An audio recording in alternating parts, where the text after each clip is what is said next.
أعوذ بالله من الشيطان الرجيم. بسم الله الرحمن الرحيم.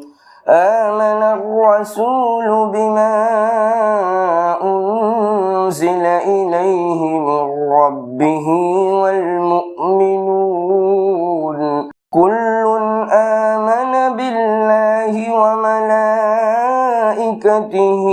وكتبه ورسله لا نفرق بين أحد من رسله وقالوا سمعنا وأطعنا غفرانك ربنا وإليك المصير.